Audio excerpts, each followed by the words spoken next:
அனைவருக்கும் வணக்கம். இது கதை ரேடியோ தமிழ்.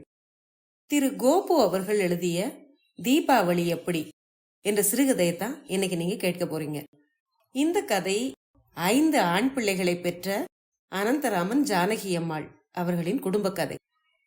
கதை ஆரம்பிக்கிறதுக்கு முன்னால சேனலுக்கு வந்திருக்கிற எல்லாருக்கும் என்னுடைய அன்பான வரவேற்புகள். கதைகள் பிடிச்சிருந்தா அதுக்கு ஒரு லைக் கொடுங்க. புதுசா வந்திருந்தீங்கன்னா மறக்காம சேனலை சப்ஸ்கிரைப் பண்ணிக்கோங்க.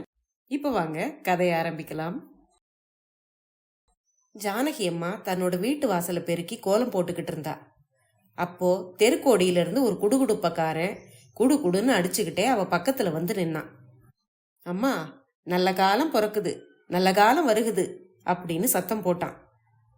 கோலம் போட்டுக்கிட்டு இருந்த ஜானகி அம்மா திடுக்கிட்டு திரும்பி பார்த்தா. வாடாப்பா வா, உனக்காகத்தான் பெருக்கி மெழுகி கோலம் போட்டுக்கிட்டு இருக்கேன் அப்படின்னு சொன்னான். அம்மா, ஆண்டவர் கொடுப்பாரு. புது மனுஷங்க ரயில்ல வந்து இறங்க போறாங்க. வீட்ல கல்யாணம் வருது. அம்மாவுக்கு சந்தோஷம் பொங்கிக்கிட்டு வரப்போகுது. அட போடா கட்டையில போறவனே, எப்படா பொழுது விடுதுன்னு காத்துக்கிட்டு இருந்தியா? நல்ல காலம் பிறக்குதான் நல்ல காலம் அப்படின்னு சொல்லிட்டு ஜானகி அம்மா உள்ள போயிட்டா. ஆனா அந்த குடுகுடுப்பக்காரன் நின்ன இடத்த விட்டு நகராம என்னென்னவோ சொல்லிக்கிட்டு இருந்தான். ஏய், யாரடி இவ? வாசல்ல அவனை நிறுத்தி வச்சுட்டு என்னத்தை வேடிக்கை பார்த்துட்டு இருக்க? 2 அரிசியை போட்டு அவனை போக சொல்றது தானே? ஜானகி அம்மாளுடைய கணவர் அனந்தராமன் வந்து சொன்னார். ஜானகி அம்மா ஒரு படியில அரிசியை கொண்டு வந்து அவருக்கு எதிரில் வச்சுட்டு, இந்தாங்க, இந்த கடங்காரனுக்கு நீங்களே கொண்டு போய் கொடுங்க. நான் போனா அது இதுன்னு என்னென்னவோ சொல்றான். எனக்கு போனது வந்தது எல்லாம் ஞாபகத்துக்கு வந்து வேதனைப்படுத்துது அப்படின்னு சொல்லிட்டு உள்ள போயிட்டா. அனந்தராமன் போட்ட அரிசிய பணிவா வாங்கிக்கிட்டு, ஐயா வீட்டுக்கு தீவளி வருது, வீட்டுல சொந்த பந்தங்களோட சந்தோஷமா கொண்டாட போறாரு அப்படின்னு சொல்லிக்கிட்டே போனா அந்த குடுகுடுப்பக்காரன். ஒரு வழிய தொலைஞ்சானா, காலங்காத்தால வந்துட்டான் எனக்கு வரம் கொடுக்கறதுக்குன்னு. அவனை திட்டிட்டு ஜானகி அம்மா குடத்தை எடுத்துக்கிட்டு குளிக்க போயிட்டா. ஜானகி அம்மாளுக்கு இருந்ததெல்லாம் ஒரே ஒரு குறைதான். கடவுள் அவளுக்கு சொத்து சுகத்துல எந்த குறையும் வைக்கல. அனந்தராமன் அந்த கிராமத்துல பெரிய மிராசுதார். கட்டு செட்டா எந்த கெட்ட வழிக்கும் போகாம குடும்பத்தை நல்லபடியா நடத்திக்கிட்டு வந்தாரு. அவங்களுக்கு பிள்ளைங்களுக்கும் குறைச்சல் இல்ல. பஞ்ச பாண்டவர்களை மாதிரி 5 பிள்ளைங்களுக்கு தாயாகிற பாக்கியம் ஜானகி அம்மாளுக்கு கிடைச்சிருந்தது. சில சமயம் அனந்தராமன் அவளை வேடிக்கையா குந்தி தேவின்னு கூப்பிடுறது உண்டு. 5 பிள்ளைகள்லையும் ஒருத்தன் கூட சோட போகல. எல்லாரும் தலையெடுத்து நல்லபடியா சம்பாதிக்க ஆரம்பிச்சிட்டாங்க. மலைமலையா 5 பிள்ளைங்க இருந்து என்ன பயன்? தாய்க்கு இருந்த அற்ப ஆசையை நிறைவேற்றி வைக்க ஒருத்தன் கூட முன்வரல. ஜானகி அம்மாளுக்கு இந்த உலகத்துல இருந்தது ஒரே ஒரு ஆசைதான். அது என்னன்னா, தான் புள்ளைய பெத்த அம்மாவா சம்மந்தியா போய் பொண்ணு வீட்டுல அட்டகாசம் செய்து பார்க்கணுங்கிறது தான். தான் பிள்ளையோட தலை தீபாவளிக்கு தானும் தான் புருஷனும் ஒரு தடவையாவது போய் இருந்து பெண் வீட்டாரோட கண்கள்ல விரல கொடுத்து ஆட்டணும்னு நினைச்சா. இதை தவிர ஜானகி அம்மாளுக்கு எந்த பெரிய ஆசையும் கிடையாது. முதல் 4 பிள்ளைகளும் தாயோட இந்த ஆசையை நிறைவேற்றி வைக்காம ஏமாத்திட்டாங்க. மூத்தது மோழன்னு சொல்ற மாதிரி மூத்த புள்ள சீனுவ வீட்டுல எல்லாரும் பட்டப்பேர் வச்சுதான் கூப்பிடுவாங்க. ஏன்னா அவன் குடும்ப விஷயத்துல தலையிடுறதே கிடையாது. எது எப்படி போனாலும் அவனுக்கு கவலை இல்லை. அவனோட காரியம் ஒரு குறையும் இல்லாம நடந்தா சரிதான். ஆனா கல்யாணமானதும் அவனோட மோழத்தனம் மாயமா மறைஞ்சு போயிருச்சு. மாமனார்கிட்ட இருந்து தலை தீபாவளிக்கு வரும்படி அழைப்பு வந்ததும் ஏதோ ஒரு வேகம் வந்தவன் மாதிரி யார கண்டாலும் சீறி விழ தொடங்கினான். ஏண்டா சீனு, நானும் தலை தீபாவளிக்கு அங்க வரலான்னு பாக்குறேன்டா அப்படின்னு ஜானகி அம்மா சொன்ன போது, ஏன் ஒரு நாய்க்குட்டியையும் கூட அழைச்சுக்கிட்டு வாயேன் அப்படின்னு கோவமா சொன்னான். ஜானகி அம்மாளுக்கு வருத்தமா போச்சு. அவன் எக்கேடோ கெட்டு தொலையட்டும், ஊமை ஊரை கெடுக்கும், பெருச்சாளி வீட்டை கெடுக்கும் அப்படின்னு தன்னோட அபிப்பிராயத்தை பெருமூச்சோட சொல்லிட்டு தன்னோட துக்கத்தை மறைச்சுக்கிட்டா. அவளோட 2வது புள்ள ராமு வீட்டுக்கே மைனர் மாதிரி இருந்தான். எல்லாரும் அவனை மைனர்னு தான் கூப்பிடுவாங்க. ஜானகிக்கு ராமு கிட்ட ஒரு தனி பிரியமே உண்டு. அவனும் தாய்கிட்ட அன்பாத்தான் இருந்தான். உலகமெல்லாம் தேடி கடைசியா பெரிய உத்தியோகம் பாக்குற ஒருவரோட பெண்ணை ராமுவுக்கு கட்டி வச்சா ஜானகி அம்மா. அந்த கல்யாணத்துக்கு பிறகு தன்னோட 2வது சம்பந்திய பத்தி தினம் ஒரு தடவையாவது ஜானகி அம்மா புகழ்ந்து பேசாம இருக்க மாட்டா. மூத்த காலை தான் அப்படி ஒரே குதியா குதிச்சுட்டு போயிருச்சு. எங்க ராமுவோட தலை தீபாவளிக்கு எனக்கு எவ்வளவு செல்வாக்கு இருக்க போகுது பாரு, இப்படி அடிக்கடி சொல்லி பெருமை அடிச்சுக்கிட்டு இருந்தா. தீபாவளிக்கு 1 மாசத்துக்கு முன்னால ஒரு உத்தியோகம் காலியா இருக்கிறதாகவும் உடனே கிளம்பி வரும்படியாகவும் ராமுவுக்கு மாமனார் கிட்ட இருந்து கடிதம் வந்தது. கடிதத்தை பார்த்ததும் அவன் அன்னைக்கே ஊருக்கு கிளம்பிட்டான். அவன் வண்டியில ஏறுற சமயத்துல ஜானகி அம்மா அவன்கிட்ட வந்தா. ராமு, போனதும் கடுதாசி போடு. தீபாவளிக்கு 2 நாள் முன்னாடி நான் உங்க அப்பாவோட கிளம்பி வரேன் அப்படின்னு சொன்னான். மகன் பதில் சொல்லல. சரின்னு தலையாட்டிட்டு போயிட்டான். வேலைக்குன்னு ஊருக்கு போனவன் தீபாவளிக்கு மாமனார் வீட்டுக்கு போன பிறகுதான் பெற்றோர்களுக்கு கடிதமே எழுதினான். ஜானகி அம்மாளுடைய விருப்பம் இந்த தடவையும் நிறைவேறல. ஜானகி அம்மாளுடைய 3வது பிள்ளை கிட்டு அப்பா புள்ளன்னு பேர் வாங்கினவன். தகப்பனாருக்கு அடங்கி அவர் சொன்னபடி கேட்பான். அவரே அவனுக்கு கிராமத்து பெண்ணா பார்த்து கல்யாணம் பண்ணி வச்சாரு. அந்த கல்யாணம் நடந்தப்பவே ஜானகி அம்மாளுக்கு தான் இந்த முறை தலை தீபாவளிக்கு கட்டாயம் போகலாங்கிற நம்பிக்கை வந்துருச்சு. ஆனா புரட்டாசி மாச கடைசியில ஜானகி அம்மாளுடைய கணவர் அனந்தராமனுக்கு உடம்பு சரியில்லாம போயிருச்சு. படுத்த படுக்கையா இருந்தாரு அவரு. ஜானகி அம்மா அவருக்கு பணிவிடை செய்துகிட்டு இருந்தா. கிட்டுவோட மாமனார்கிட்ட இருந்து தலை தீபாவளிக்கு அழைப்பு வந்தது. தன்னோட அப்பாவுக்கு உடம்பு சுகம் இல்லாம இருக்கிறதால இந்த வருஷம் தீபாவளிக்கு வர முடியாதுன்னு கிட்டு கடிதத்தை எழுதி அதை தன்னுடைய தந்தை கிட்ட கொண்டு வந்து காட்டினான். அதை பார்த்த அவர், சீச்சி, இப்படிலாம் பண்ணக்கூடாது. எனக்கு உடம்பு முடியலைங்கிறதுக்காக நீ தலை தீபாவளிக்கு போகாம இருந்தா நல்லா இருக்காது. அம்மாவை மட்டும் அழைச்சிக்கிட்டு நீ போயிட்டு வந்துரு அப்படின்னு சொன்னாரு. தீபாவளிக்கு முதல் நாள் கிட்டு கிளம்புறதா இருந்தான். அன்னைக்கு ஜானகி அம்மாளும் கிட்டுவும் வண்டியில ஏறுற சமயத்துல சகுனம் சரியில்லாதத கிட்டு கவனிச்சிட்டான்.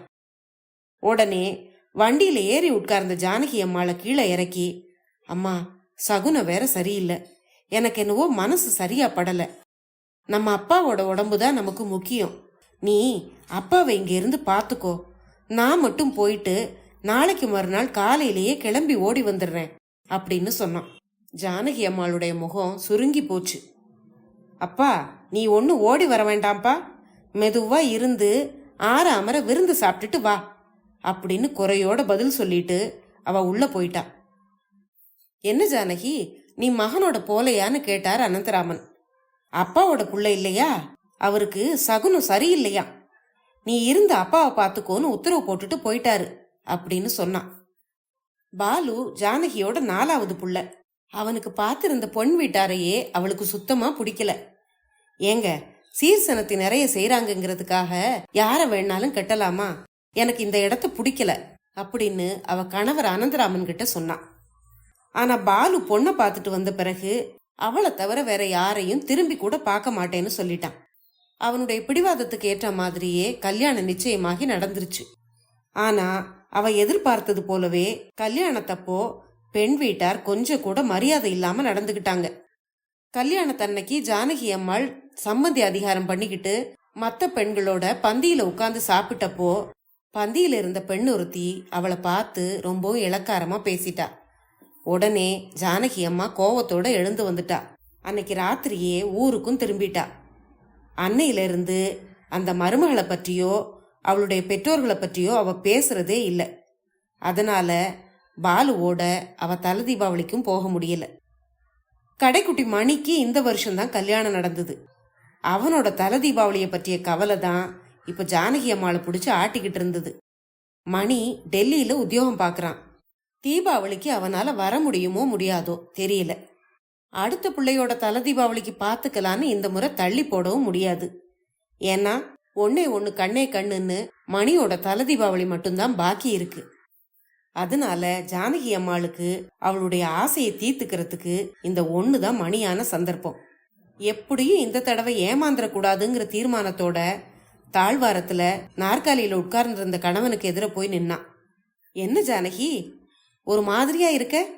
காலையில வந்த குடுகுடுப்பக்காரன் உன் மனசை கலைச்சி விட்டுட்டு போயிட்டானா அப்படின்னு அவளுடைய வாயை கிளறினார் அனந்தராமன்.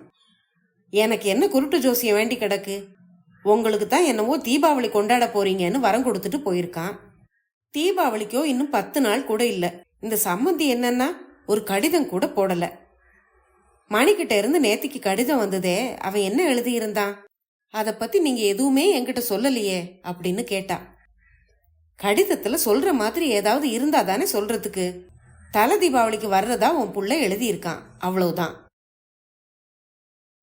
என்னது, இங்க வரானா? இங்க எதுக்காக அவன் வரான்? இங்க என்ன வச்சிருக்கு? தலை தீபாவளின்னா மாமனார் வீட்டுக்கு தானே போகணும். அதான் ஜானகி, உன்னையும் கூட கூட்டிட்டு போறதுக்காகத்தான் அவன் டெல்லியில இருந்து நேரா இங்க வரான். மத்த பிள்ளைகளை போல நம்ம மணி இருக்க மாட்டான்.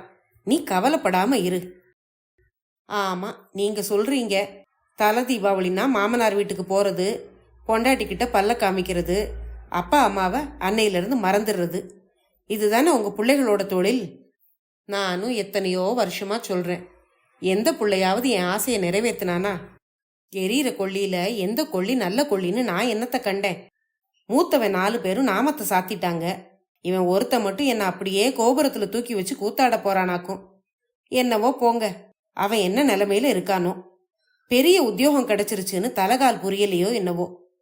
அதோட அவன் மாமனார் வேற அவனை அதிகாரம் பண்ணிக்கிட்டு இருக்காரு. இந்த லட்சணத்துல அவன் என்ன எங்க கண்டுக்க போறான்? எல்லாத்தையும் நீயே சொல்லிரு, அவன் கட்டாயம் உன்னை அழைச்சிட்டு போவான். மணியே ஒரு அலாதி தினுசு தான். மற்ற பிள்ளைகளுக்கும் மணிக்கும் நிறைய வித்தியாசம் இருக்கு. என்னவோ நீங்க சொல்றீங்க, பாப்போம். உங்க நம்பிக்கைய நான் ஏன் கெடுக்கணும்? உங்களுக்கு மணின்னா எப்பவும் ஒசத்தி தான். ஆனா எனக்கு நம்பிக்கை இல்லை. ஆண்டி பெத்தது 5 குரங்குங்கிற கதையாத்தான் முடியுமோ என்னவோ. சரி, சும்மா உட்காந்து புலம்பிக்கிட்டு இருக்காத, நடக்கிறத பொறுத்து இருந்து பாரு. தீபாவளிக்கு முன்னால ஊருக்கு வர்றேன்னு கடிதம் எழுதியிருந்த மாதிரியே மணி ஊருக்கு வந்து சேர்ந்தான். புள்ள வந்த சந்தோஷத்துல ஜானகி அம்மாளுக்கு தலை கால் புரியல. மணியும் ஜானகி கிட்ட ரொம்ப நல்ல விதமா பழகுனான். இது ஜானகிக்கு நம்பிக்கையை கொடுத்தது. மணி ஓய்வா இருக்கும் போதெல்லாம் அவங்கிட்ட போய், தலை தீபாவளிக்கு மாமனார் வீட்டுக்கு போகும்போது இப்படியெல்லாம் நடந்துக்கணும், இப்படியெல்லாம் பேசணும் அப்படின்னு சொல்லிக்கிட்டு இருந்தா. அம்மா சொல்றதுக்கெல்லாம் மணியும் தலையாட்டிக்கிட்டு இருந்தான். தீபாவளிக்கு முதல் நாள் காலையிலேயே சாப்பாட்டை முடிச்சிட்டு 10 மணி வண்டிக்கு மணி, ஜானகி அம்மாள், அனந்தராமன் 3 பேரும் கிளம்புனாங்க. ஸ்டேஷன் பிளாட்பாரத்துக்கு போனதும் ஜானகி அம்மாளுக்கு சந்தோஷம் தாங்க முடியல. வடக்க இருந்தும் தெற்க இருந்தும் வர்ற ரயில் வண்டிகள் அந்த ஸ்டேஷன்ல தான் சந்திக்கும். வடக்கு பக்கத்துல இருந்து வண்டி வந்து நிக்கிற சத்தம் கேட்டுது. அப்போ யாரோ மணி மணின்னு கூப்பிட்ட சத்தமும் கேட்டுது. சத்தம் மட்டும்தான் ஜானகியோட காதுகள்ல விழுந்ததே தவிர மணி அடுத்த நிமிஷமே மாயமா மறைஞ்சத ஜானகி அம்மாளும் அனந்தராமனும் கவனிக்கல. கொஞ்ச நேரத்துல எல்லாம் தூரத்துல மணியும் அவன் மாமனார் டிப்டி கலெக்டர் சுந்தரமூர்த்தியும் வர்றத ஜானகி அம்மா பார்த்தா. ஏங்க, அங்க பாருங்க, மணியோட அவனோட மாமனாரும் வர்றாரு. அவரு நம்ம எதிர்கொண்டு அழைக்க வந்திருக்காரு போல இருக்கு. பரவாயில்ல, மணியோட மாமனார் நல்ல மரியாதை தெரிஞ்சவர் தான் போல இருக்கு. ஜானகி அம்மாள் சொல்லி முடிக்கிறதுக்குள்ளேயே மணியும் அவன் மாமனாரும் பக்கத்துல வந்துட்டாங்க. வாங்க சம்மந்தி அப்படின்னு அனந்தராமன் வாய் நிறைய வரவேற்றார். சம்மந்தியும் பதிலுக்கு, நாங்க நேத்தே வந்திருக்கணும், இன்னைக்கு ரயில்ல அநியாய கூட்டம், வீட்டு பெண்களை வேற கூட அழைச்சிக்கிட்டு வந்தேனா உயிர் போய் உயிர் வந்துருச்சு. சரி, நம்ம கிளம்பலாமா? அவங்கெல்லாம் தனியா நிக்கிறாங்க. எங்களை வரவேற்கிறதுக்கு சம்மந்தி அம்மா கூட ஸ்டேஷனுக்கு வந்திருக்கிறது எனக்கு ரொம்ப சந்தோஷம். சரி, வாங்க போகலாம். ஜானகி அம்மாளுக்கு தலையில இடி விழுந்த மாதிரி இருந்தது. அவ கணவர் அனந்தராமனுக்கு எதுவுமே புரியல. ஜானகி அம்மா விளக்கி சொன்ன பிறகுதான் அனந்தராமனுக்கு புரிஞ்சுது, அவங்கெல்லாம் தலை தீபாவளியை கொண்டாட நம்ம வீட்டுக்கு வந்திருக்காங்கன்னு. அப்புறம் என்ன, வந்தவங்களை வரவேற்காம என்ன பண்றது? எல்லாரும் திரும்பி ஊருக்கு வந்து சேர்ந்தாங்க. அன்னைக்கு சாயந்தரம் மணி மாட்டுக்கொட்டில தனியா இருந்தப்போ அனந்தராமன் மணி கிட்ட போய், என்னடா இதுன்னு கேட்டாரு. அப்பா, டில்லியில இருந்து என் மாமனாருக்கு நான் தான் கடிதம் எழுதியிருந்தேன். முடியுமானா எங்க ஊருக்கு வந்து எங்க வீட்டிலேயே இந்த தடவை தீபாவளி கொண்டாடலான்னு எழுதியிருந்தேன். ஆனா அந்த கடிதத்துக்கு நான் கிளம்புற வரைக்கும் பதில் வரல. அதனாலதான் நாம அங்க போகலான்னு உங்களை கூட்டிக்கிட்டு புறப்பட்டேன். ஆனா அவங்க என்னன்னா அங்கிருந்து புறப்பட்டு இங்க வந்துட்டாங்க அப்படின்னு சொன்னான். ஜானகி அம்மா தீபாவளி அன்னைக்கு விடியற் காலையில தன்னோட கணவர் அனந்தராமனை கூப்பிட்டா. ஏங்க, நான் அன்னைக்கு சொன்னேனே, அது சரியா போயிருச்சா அப்படின்னு கேட்டா. நீ என்னைக்கு என்ன சொன்ன? அதான் சொன்னேனே, ஆண்டி பெத்தது 5 குரங்குன்னு. அது இப்போ சரியா போச்சா அப்படின்னு கேட்டா. அதே சமயம் வாசல்ல குடுகுடுப்பக்காரன் கூவுற சத்தம் இன்னைக்கும் கேட்டுது. கதை முடிவடைந்தது. கடைசியில ஜானகி அம்மாளுடைய தல தீபாவளி ஆசை நிறைவேறாமலே போயிருச்சு. இந்த கதையை பற்றி உங்களுடைய கருத்துக்களை மறக்காம கமெண்ட்ல சொல்லுங்க. அடுத்த பதிவில் இன்னொரு சுவாரஸ்யமான கதையுடன் சந்திப்போம். நன்றி.